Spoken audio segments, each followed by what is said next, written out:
जय हिंद दोस्तों, मैं नीरज कुमार एक बार फिर से आपका स्वागत करता हूं आपका अपने यूट्यूब चैनल NKS में।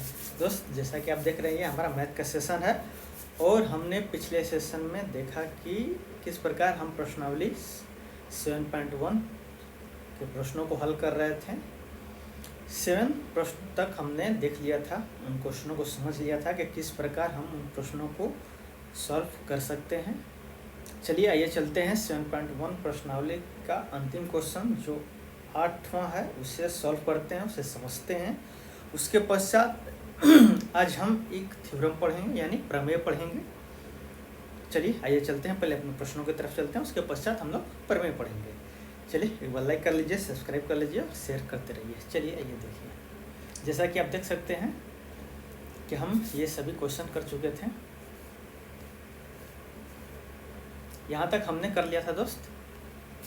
अब हमारा अंतिम क्वेश्चन का समय है। चलिए आइए पढ़िए एक बार और समझिए। सबसे पहले कोई भी प्रश्न को आप पढ़ें, चाहे वो मैथ हो, साइंस हो या किसी भी सब्जेक्ट का हो दोस्त, प्रश्न सबसे पहले ये देखने की कोशिश करें कि उसमें क्या चीज़ दिया हुआ है। अगर वह चीज़ पता चल जा रहा है क्या चीज़ दिया हुआ और हमको किस बारे में पूछ रहा है या हमें क्या करने के लिए कह रहा है, ये दो चीज़ें क्लियर हो जाएंगी, बाकी सब अपने आप सब क्लियर हो जाएंगे। चलिए ये देखिए क्या कह रहा है कि एक समकोण त्रिभुज, जैसा कि आप देख सकते हैं चित्र में इन्होंने बोला है 7.23 में, एक समकोण त्रिभुज ABC जिसमें कोण C कितना है 90 डिग्री है। ABC हो गया और ये कितना हो गया 90 डिग्री। अब जैसा देख सकते हैं ये कितना हो गया 90 डिग्री। उसमें बोल रहा है कि M जो कण का है, अब ये इसका सामने वाला कण कौन हो जाएगा, AB हो जाएगा। M क्या हो जाएगा, इसका मध्य बिंदु है। बोल रहा है कि M क्या है, AB का क्या है, मध्य बिंदु है। अब देखिए क्या बोल रहा है, इसके बाद C को M से मिलाकर D तक बढ़ाया जाता है। अब जैसा कि देख रहे हैं C को M तक मिलाया गया, उसके बाद D तक इसको बढ़ाया गया है। बढ़ाने के पश्चात यह बोल रहा है दोस्त, क्या बोल रहा है कि ये जो DM है और CM है आपस में बराबर है। DM और CM आपस में क्या है, बराबर है। इन्होंने पहले ही बोल कर रखा है। बोल रहा है कि बिंदु D को बिंदु B से मिला दिया जाता है। अब ये है और B से मिला दिया जाता है, जिस प्रकार आप देख सकते हैं, और आकृति आज स्पष्ट रूप से दिख रही है। चलिए आइए समझते हैं। सबसे पहला हमारा कार्य ये रहेगा कि इस प्रश्न में दिया क्या हुआ है। सबसे पहले हमारा ये कार्य रहेगा दोस्त कि इस प्रश्न को चित्र बनाना है। जैसा कि आप देख सकते हैं हम 8वां प्रश्न सॉल्व कर रहे हैं। पहले चित्र बना लेते हैं। इस प्रकार चित्र है, ये इस प्रकार है।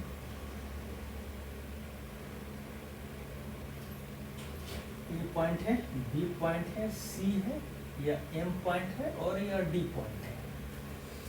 चलिए आइए देखते हैं। सबसे पहले हम यह देखने की कोशिश करेंगे कि हमें इसमें क्या चीज़ दिया हुआ है और हमें क्या निकालना है। इस प्रश्न में दिया गया है दोस्त, क्या दिया गया है कि जो एंगल C है वो 90 डिग्री का, ये चीज़ दिया हुआ है। उसके पश्चात यह दिया हुआ है कि BM बराबर है AM। क्यों? क्योंकि M मध्य बिंदु है। M क्या है, मध्य बिंदु। M क्या है, मध्य बिंदु। किसका, AB का। किसका दोस्त, AB का। इस वजह से BM बराबर AM हम लिख सकते हैं। और इतना तो दिया ही हुआ है, उसके साथ हमें यह भी दिया हुआ है कि CM बराबर DM। क्या दिया हुआ दोस्त, CM बराबर DM, यानी कि यह इसके बराबर है और ये चीज इसके बराबर है और ये आपका 90 डिग्री है। इतना चीजें आपको दिया हुआ है प्रश्न में। अब थोड़ा समझिएगा, इसमें हमें ज्ञात क्या करना है। ज्ञात क्या करना है, पहला क्वेश्चन देखिए क्या कह रहा है। पहला क्वेश्चन देखेंगे, बोल रहा है कि हमें दर्शाइए या ज्ञात कीजिए। हमें दर्शाना है, लिख देते हैं, दर्शाना है, लिख देते हैं, दर्शाना है। क्या दर्शाना है, चलिए आइए देखिए। पहला क्वेश्चन है, पहला क्वेश्चन में बोल रहा है कि आपका ट्रायंगल AMC जो है, ट्रायंगल AMC यह सर्वांगसम है। AMC सर्वांगसम होगा ट्रायंगल DMC के। किसके, सॉरी BMD के। क्या दिया हुआ, किसके, BMD के। चलिए आइए सबसे पहले इस प्रश्न को देखने का, समझने का कोशिश करते हैं। एक सेकंड रुकिएगा दोस्त, थोड़ा इधर उधर हो जा रहा है। सेटअप का मसला है। चलिए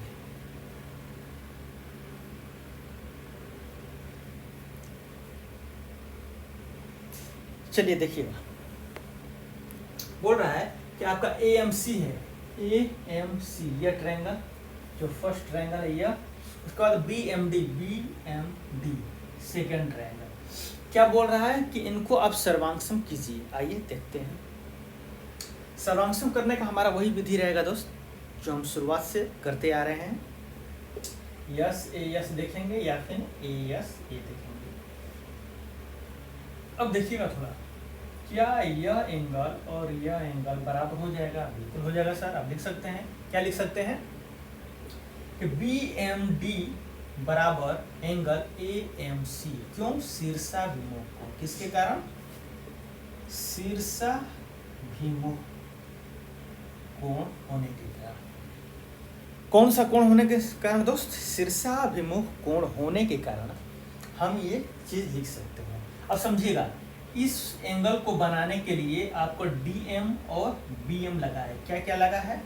DM और BM। ये एक ट्रायंगल के साइड हैं जो इस एंगल को बना रहे हैं। क्या यह एंगल, क्या यह साइड इस वाले ट्रायंगल में किसी साइड से इक्वल है जो इस एंगल को बना रहा है? तो बिल्कुल इस एंगल को बनाने के लिए यह साइड लग रहा है और ये भी साइड लग रहा है। तो यह साइड किसके बराबर है? इसके साइड है। यानी कि DM बराबर क्या लिख सकते हैं? CM। जो चीज़ दिया हुआ है, क्या है? यह चीज़ दिया हुआ है। उसी प्रकार BM बराबर AM लिख सकते हैं। यह भी क्या है? दिया हुआ है। अब क्या कर सकते हैं? लिख सकते हैं। इसलिए यस सर्वांग समता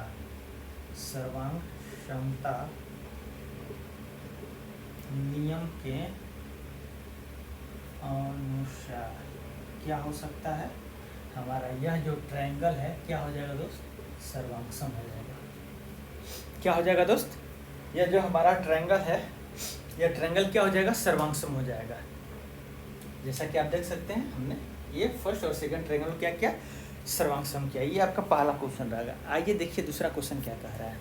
दूसरा क्वेश्चन कह रहा है दोस्त, थोड़ा ध्यान से देखिएगा। बोल रहा है कि आपको दूसरा क्वेश्चन बोल रहा है कि DBC जो है एंगल आपका दूसरा, चलिए इसे मिटा देते हैं। और थोड़ा यहाँ पर सतर्क रहिएगा दोस्त, जब यह ट्रायंगल और यह ट्रायंगल आपस में इक्वल यानी सर्वांगसम हो गए तो CPCT के अनुसार इनका कोई भी एंगल हम ले सकते हैं बराबर में, या कोई भी साइड इनका ले सकते हैं बराबर में। चलिए आइए देखिए। दूसरा क्वेश्चन हमें यह दर्शाने के लिए कह रहा है, दूसरा क्वेश्चन कह रहा है कि जो एंगल DBC है उससे आप दर्शाइए वो 90 डिग्री है। समझिएगा, ACB आपका जो ACB है वो 90 डिग्री है, वो 90 डिग्री है। परंतु बोल रहा है, क्या बोल रहा है? यह बोल रहा है दोस्त यह कि बोल रहा है कि DBC यानी यह एंगल दर्शाइए कि 90 डिग्री का है। चलिए आइए कोशिश करते हैं, समझते हैं थोड़ा। अब थोड़ा ध्यान से देखिएगा दोस्त, यहाँ पर एक कंसेप्ट हम यूज करेंगे जो आप पहले से जानते हैं, फिर भी हम आपको बता देते हैं। अगर कोई भी दो रेखा इस प्रकार खींची हुई है और एक तीसरी रेखा इसको कट कर रही है, तो यह कोण और यह कोण अगर बराबर होते हैं, यह कोण और यह कोण 1 और 2, यह 1 और 2 जो एंगल हैं ये आपस में अंतः एकांतर कोण है। कौन से कोण है दोस्त? अंतः एकांतर कोण। और जब अंतः एकांतर कोण आपस में बराबर होते हैं तो यह जो L रेखा है और यह जो M रेखा है ये दोनों क्या होती हैं? समांतर होती हैं। क्या होती हैं? समांतर होती हैं। यही हम यहाँ पर कंसेप्ट लगाएंगे, थोड़ा सतर्क रहिएगा। चलिए देखिएगा थोड़ा।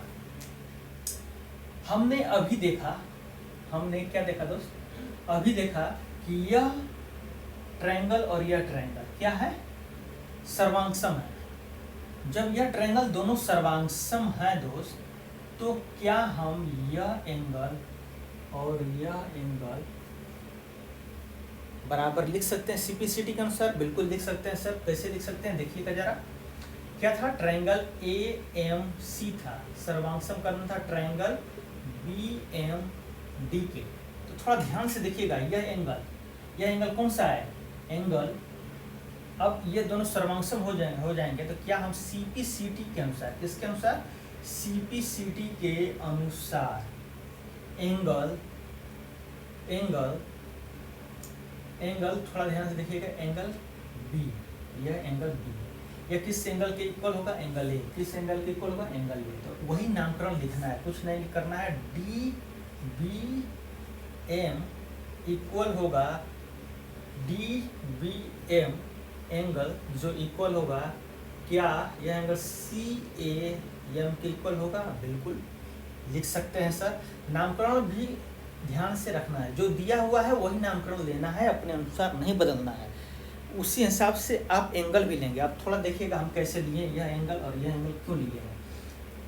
अब देखिएगा इसका पहला अक्षर है, यह नामकरण जो है दोस्त, यह आपके किताब में दिया हुआ है नामकरण, हम अपने से नहीं किए हैं। यह नामकरण जो AMC है और BMD है, यह किताब में आपको दिया हुआ है और यही आपको सर्वांगसम करना था। तो हम इसका पहला अक्षर A लिए हैं, तो एंगल A, उधर देखिए एंगल A।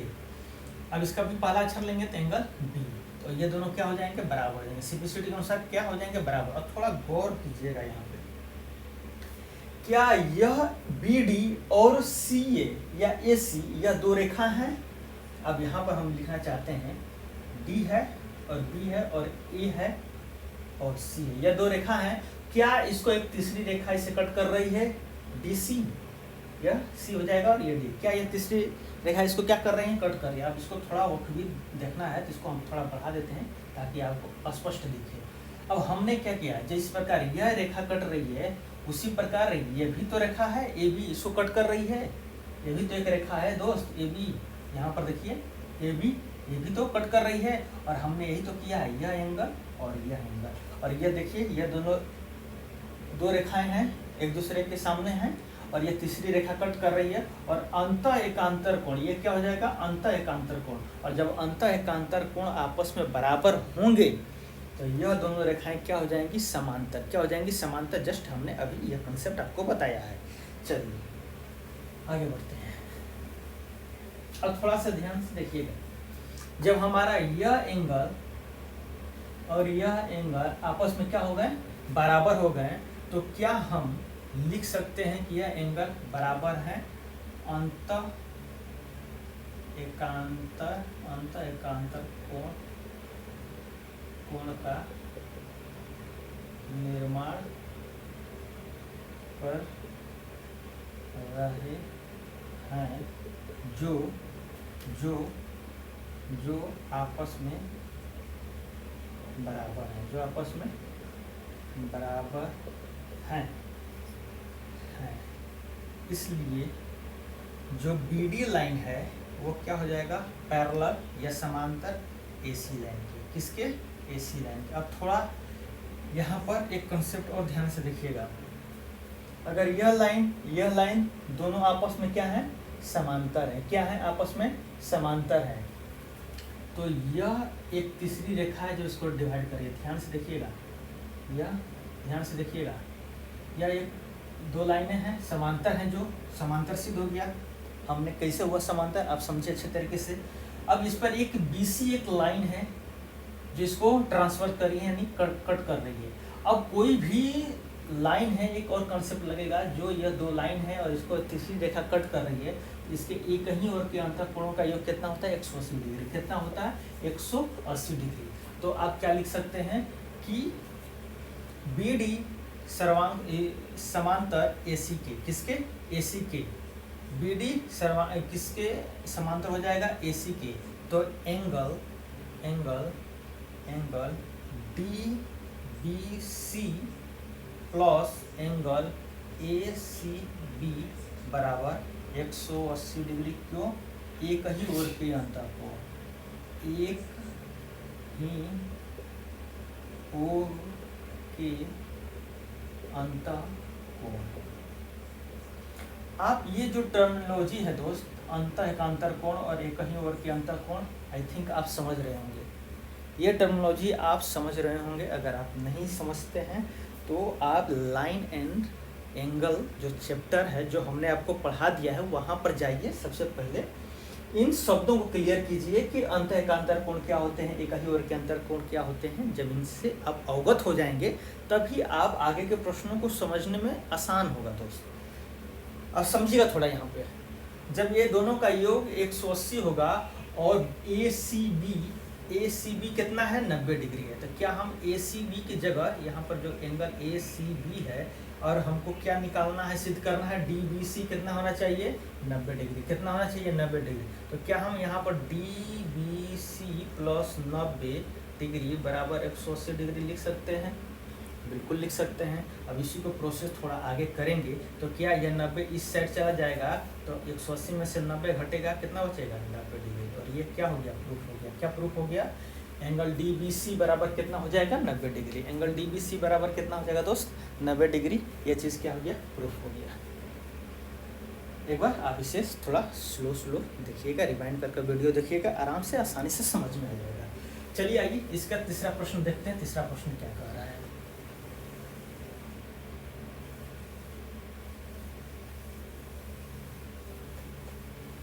अब थोड़ा ध्यान से देखिएगा। अब हमें क्या क्या मिल चुका है। अब हम जान चुके हैं, क्या जान चुके हैं कि यह एंगल इस एंगल के बराबर है, यह एंगल, और जाहिर सी बात ये वाला एंगल इस एंगल के बराबर हो जाएगा। इसके भी हम 3 रेखा खींच देते हैं ताकि हम क्लियर करें। और यह पूरा एंगल कितना है 90 डिग्री है, यह पूरा एंगल कितना है 90 डिग्री। यहाँ तक हमने अभी अब तक प्राप्त कर लिया है। चलिए आइए थोड़ा समझिएगा तीसरा क्वेश्चन क्या कह रहा है। अब कह रहा है कि आप तीसरा क्वेश्चन में ट्रायंगल DBC, तीसरा ट्रायंगल क्वेश्चन बोल रहा है ट्रायंगल DBC सर्वांगसम कीजिए ट्रायंगल ACB के। किसके दोस्त? ACB के। चलिए आइए देखते हैं। DBC यह पूरा ट्रायंगल का बात कर रहा है, ध्यान से देखिएगा। यह पूरा ट्रायंगल का बात कर रहा है। उसके बाद ACB यह पूरा ट्रायंगल का बात कर रहा है। थोड़ा गौर से देखिएगा दोस्त। क्या हम जब ये सेकेंड और फर्स्ट ट्रायंगल था और इस ट्रायंगल को हमने क्या किया था, सर्वांगसम किया था, तो CPCT के अनुसार BD बराबर AC लिख सकते हैं। उपर्युक्त ट्रायंगल AMC सर्वांगसम ट्रायंगल BMD के CPCT के अनुसार। ध्यान से देखिएगा, BD बराबर AC होगा उपर्युक्त ट्रायंगल AMC और BMD के सर्वांगसम के CPCT के अनुसार। किसके अनुसार? CPCT के अनुसार लिख सकते हैं। जब ये ट्रायंगल क्या हो जाएंगे, सर्वांगसम हो जाएंगे, तो इनके संगत भुजाएं क्या हो जाती हैं, बराबर हो जाती है, जो हमने लिखा है।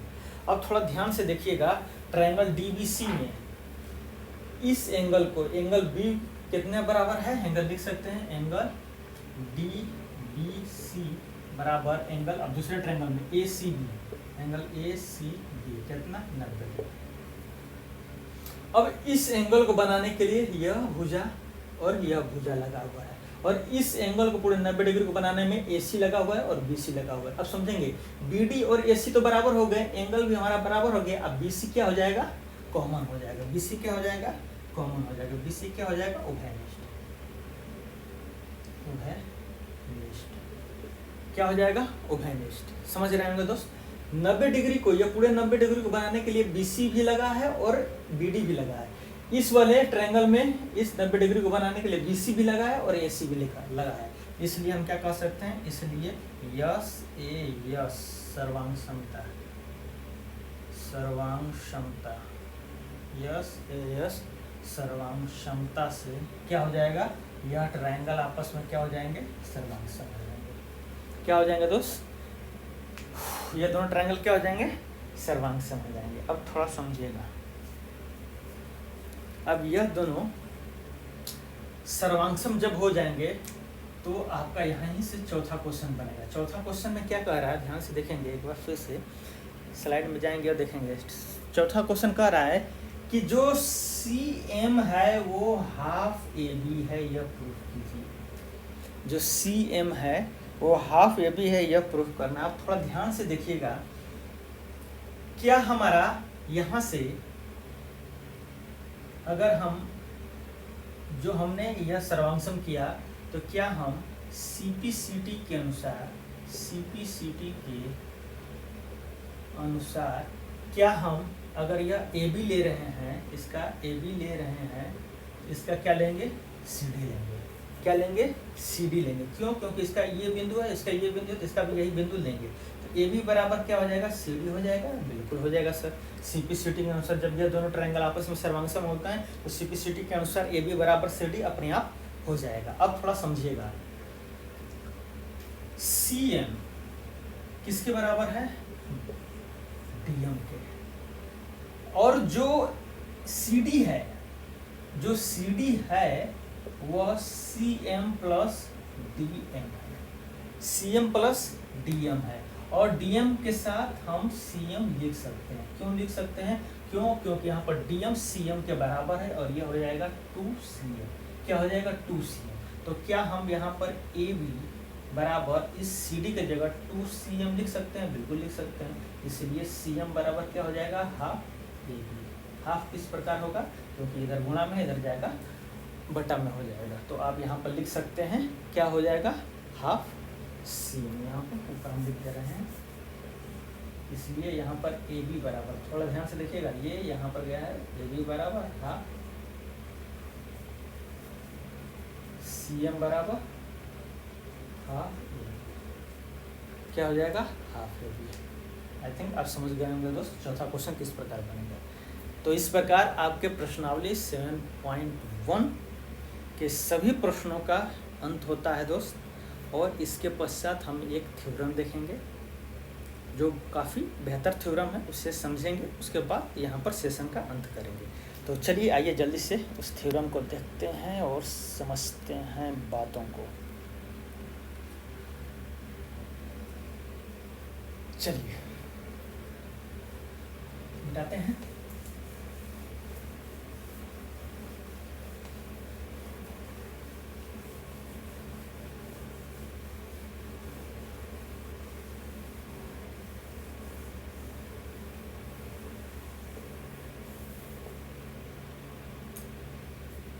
चलिए आइए एक बार चलते हैं। यह स्लाइड यहाँ पर समाप्त होता है और हमारा दूसरा स्लाइड शुरू होगा यहाँ से। तो एक बार फिर से आपका स्वागत है आपका अपने यूट्यूब चैनल एमकेएस में। तो चलिए दोस्त चलते हैं अपने आगे फैक्टों को पढ़ते हैं, और जिसमें हम पॉइंट 7.4 पढ़ने वाले हैं, जिसमें कह रहा है कि एक त्रिभुज के कुछ गुण हैं। क्या गुण हैं, आइए देखते हैं। सबसे पहले इसमें हम पढ़ने वाले हैं इस त्रिभुज के गुण में प्रमेय 7.2। क्या पढ़ने वाले हैं दोस्त, प्रमेय 7.2। और यह 7.2 प्रमेय क्या कहता है, थोड़ा ध्यान से देखिएगा। कह रहा है कि एक समद्विबाहु त्रिभुज की बराबर भुजाओं के सम्मुख कोण बराबर होते हैं। क्या होते हैं, बराबर होते हैं। यह चीज़ क्या कह रहा है आपको सिद्ध करने के लिए। क्या कहना है दोस्त, एक सेकंड रुक जाएंगे दोस्त। चलिए देखिएगा थोड़ा गौर से, क्या कह रहा है। कह रहा है कि हम प्रमेय पढ़ने जा रहे हैं 7.2 प्रमेय। कौन सा प्रमेय, 7.2 प्रमेय। इस प्रमेय में बोल रहा है दोस्त, सिंपल बात बोल रहा है कि हम आपको एक समद्विबाहु त्रिभुज दे रहे हैं और आप यह सिद्ध करें कि उनके जो सामने, उन भुजाओं के जो सामने कोण हैं वो आपस में बराबर होंगे। उसके कहने का मतलब ये है कि हम आपको समद्विबाहु त्रिभुज दे रहे हैं, तो चलिए पहले समद्विबाहु त्रिभुज बनाइए, ए बी, और इस प्रकार यह आपका सी हो जाएगा, जैसा कि आप देख सकते हैं। और दिया हुआ है, क्या दिया हुआ है, दिया हुआ है प्रश्न में कि ट्रायंगल ए बी सी एक समद्विबाहु है। कैसा है? समद्विबाहु। समद्विबाहु मतलब जिसके दो भुजाएं क्या हों? बराबर हो। तो हम मान कोई भी आप भुजा ले सकते हैं, कोई समस्या नहीं है दोस्त। हम ले लिए हैं AB बराबर है AC, यानी कि यह AB क्या है? इसके बराबर है। तो चलिए सिद्ध क्या करना है? सिद्ध क्या करना है? ध्यान से समझिएगा जरा। सिद्ध करना है, सिद्ध करना है। अब समझेंगे थोड़ा। इस AC के सामने वाला एंगल कौन सा है? B, angle B। और इस AB के सामने वाला एंगल कौन सा है? Angle C। अगर ये दोनों भुजाएं आपस में बराबर हैं तो ये दोनों एंगल भी आपस में बराबर होंगी। यही सिद्ध करना है। चलिए शुरुआत करते हैं, थोड़ा समझेंगे। और यहाँ पर थोड़ा हमको बनावट करना पड़ेगा दोस्त। थोड़ा देखिएगा, बनावट में हम एक रेखा बनाएंगे जो AD है और D BC पर एक पॉइंट है। जो D पॉइंट है, A से एक रेखा का निर्माण करेंगे जो BC पर पड़ रहा है। और जब BC पर वह पड़ रहा है दोस्त, थोड़ा समझेंगे, वह जब BC पर पड़ रहा है इस पॉइंट पे, D पॉइंट पे, और यह एक ऐसा रेखा है, यह एक ऐसा रेखा है जो एंगल A को समद्विभाजित कर रहा है। क्या कर रहा है? समद्विभाजित कर रहा है। यानी कि हमने बनावट तो किया, लेकिन जो AD रेखा है, जो AD रेखा है, जो AD रेखा है, वह एंगल A को समद्विभाजित कर रही है। क्या कर रही है? समद्विभाजित कर रही है। इसका मतलब ये हुआ, यह जो एंगल है और यह एंगल है आपस में क्या होंगे? बराबर। यानी कि एंगल BAD बराबर एंगल CAD, ये बनावट कहता है। क्यों? क्योंकि हमने ऐसा रेखा ही उसमें बनाया है कि जो एंगल A को क्या करे? समद्विभाजित करे। और थोड़ा समझिएगा, ये पहला ट्रायंगल मानते हैं, ये दूसरा ट्रायंगल मानते हैं। अगर इन दोनों ट्रायंगलों को जो भी इन्फॉर्मेशन अभी तक हमें मालूम है इस ट्रायंगल के बारे में, वो ध्यान में रखते हुए अगर इन दोनों ट्रायंगलों को हम सर्वांगसम प्रूफ कर देते हैं, तो क्या हमारा इस ट्रायंगल का, फर्स्ट ट्रायंगल का जो भी एंगल होगा, वो सेकंड ट्रायंगल के एंगल के संगत एंगल, संगत भुजा बराबर हो जाएंगे CPCT के अनुसार? बिल्कुल हो जाएंगे सर। पहले आप इसको ट्रायंगलों को सर्वांगसम कर कर दिखाइए। चलिए आइए दिखाते हैं, समझिएगा। कौन सा ट्रायंगल? ट्रायंगल ADB को सर्वांगसम करना है ट्रायंगल ADC। चलिए आइए कोशिश करते हैं। सोचने का तरीका वही है अपना, शुरुआत जहाँ सोचने का हम करेंगे, यस ए यस रूल लगाएंगे या फिर ए यस ए रूल लगाएंगे। तो पहले आइए यस ए यस रूल से शुरुआत करते हैं। थोड़ा समझिएगा, क्या AB बराबर AC लिख सकते हैं? ये चीज़ दिया हुआ है, लिख सकते हैं सर, दिया हुआ है ट्रायंगल में, क्योंकि यह समद्विबाहु है। क्या हम एंगल BAD बराबर एंगल CAD लिख सकते हैं? बिल्कुल। किसके कारण? बनावट के कारण। किसके कारण? बनावट के कारण। और फाइनली क्या हम इस एंगल को बनाने के लिए यह साइड और यह साइड लग रहा है, उसी प्रकार यह एंगल दोनों जो बराबर हैं आपस में, इसको बनाने के लिए यह साइड और यह साइड आपस में, यह साइड बराबर है, और AD क्या हो जाएगा? कॉमा। AD क्या हो जाएगा? कॉमा या उभयनिष्ठ, या यहाँ तक कोई समस्या? आई थिंक आपको कोई समस्या नहीं होनी चाहिए। हाँ, तो क्या हम लिख सकते हैं किसके कारण? यस ए यस सर्वांग क्षमता। किसके कारण? सर्वांग क्षमता। यस ए यस सर्वांग क्षमता के कारण क्या हो जाएगा? यह ट्रायंगल क्या हो जाएगा? आपस में सर्वांग सम हो जाएगा।